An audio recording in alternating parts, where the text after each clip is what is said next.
a dónde están localizados los receptores ionotrópicos y metabotrópicos y dónde los canales dependientes de voltaje. Para este ejemplo voy a usar conexiones que uno ve en el hipocampo, pero en realidad vale para cualquier lugar del sistema nervioso central, el concepto es el mismo.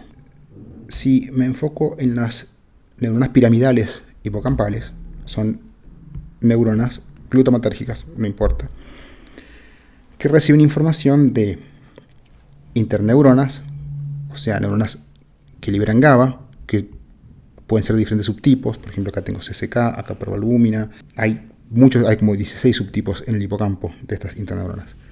Por otro lado, estas piramidales también pueden recibir glutamato proveniente de neuronas glutamatérgicas, por ejemplo, en este caso de la corteza entorrina.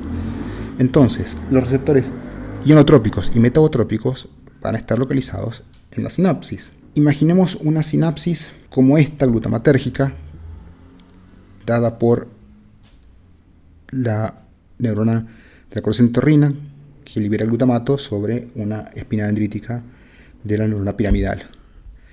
Si hago una especie de zoom sobre esta sinapsis, voy a ver el terminal axónico de la neurona presináptica, ¿no?, que dijimos que era glutamatérgica, y voy a ver la espina dendrítica de la neurona posináptica. Entonces, en esa espina dendrítica de la neurona posináptica voy a tener los receptores ionotrópicos. En este caso, por ejemplo, puedo encontrar receptores AMPA, puedo encontrar receptores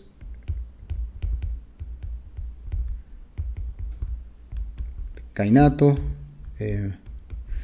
AMPA, y puedo encontrar, por ejemplo, receptores del tipo NMDA.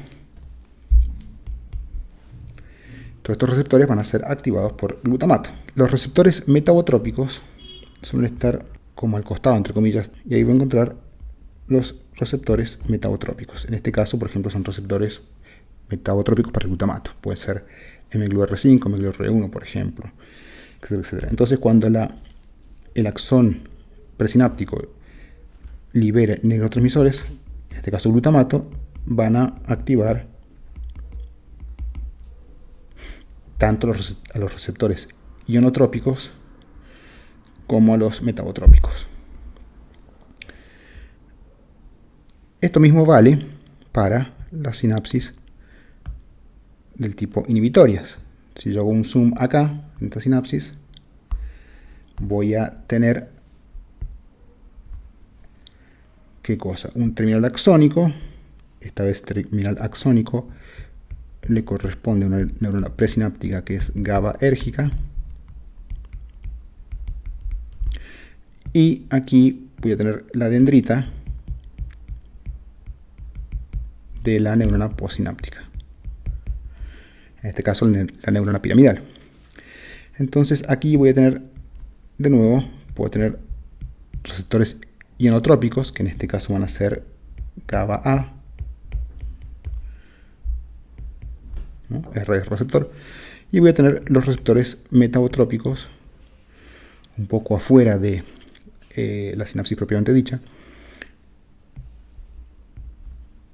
Estos van a ser metabotrópicos, por ejemplo, GABA-B.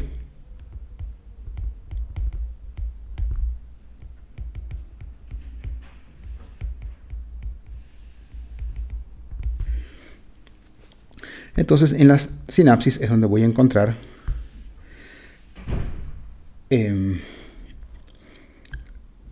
los receptores ionotrópicos o metabotrópicos. Y esto vale para cualquier tipo de sinapsis. Si es serotoninérgica, también voy a encontrar, por ejemplo, receptores metabotrópicos, o incluso en algunos casos la sinapsis puede tener el receptor 5-HT3, que es ionotrópico.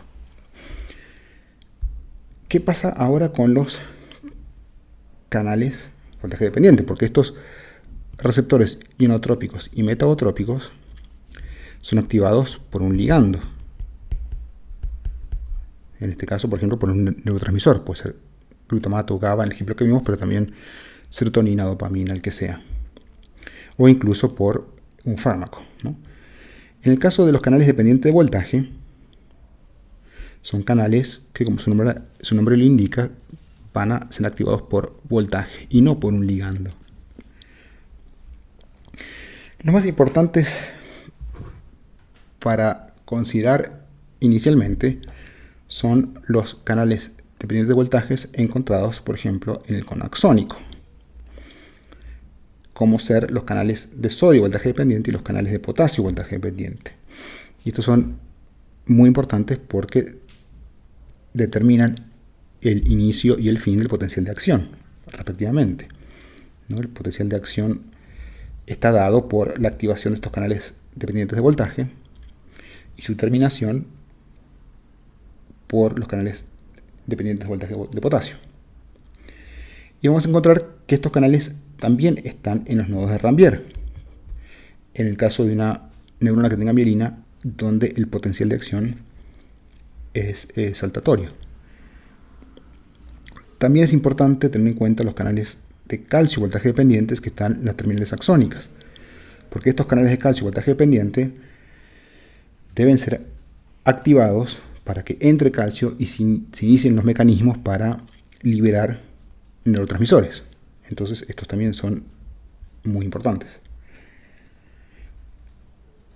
Y después quizás también podamos destacar los canales de potasio voltaje dependiente que están en el soma, porque estos son los que establecen el potencial de membrana.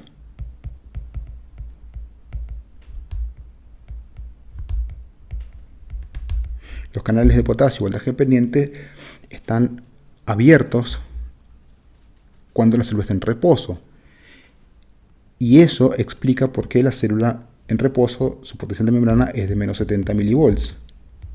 Fíjense que es un voltaje muy cercano al potencial de equilibrio del potasio, que viene a ser como de menos 80 o por ahí. ¿Por qué no es exactamente el potencial de equilibrio del potasio? Bueno, porque hay otros iones que también influyen en todo esto. Entonces no es exactamente el de potasio, pero se le acerca. ¿Por qué? Porque están abiertos justamente estos canales de potasio voltaje dependientes, ¿no? Y es muy importante no confundir los canales dependientes de voltaje con los canales iónicos o metabotrópicos. Los potenciales graduados van a estar dados por los receptores ionotrópicos, principalmente. En cambio, el potencial de acción va a estar dado exclusivamente por estos canales dependientes de voltaje. Entonces, no confundir unos con otros. Por supuesto, estos potenciales graduados que provienen de los canales de los receptores ionotrópicos van a originar un potencial de acción. ¿Cómo? Bueno, lo originan porque si la depolarización es suficiente y alcanza un umbral, se activan estos canales de sodio voltaje dependiente que están en el segmento inicial del cono axónico y se dispara un potencial de acción. Pero el mecanismo es completamente diferente entre un potencial graduado y un potencial de acción. Entonces son mecanismos completamente diferentes con resultados muy diferentes.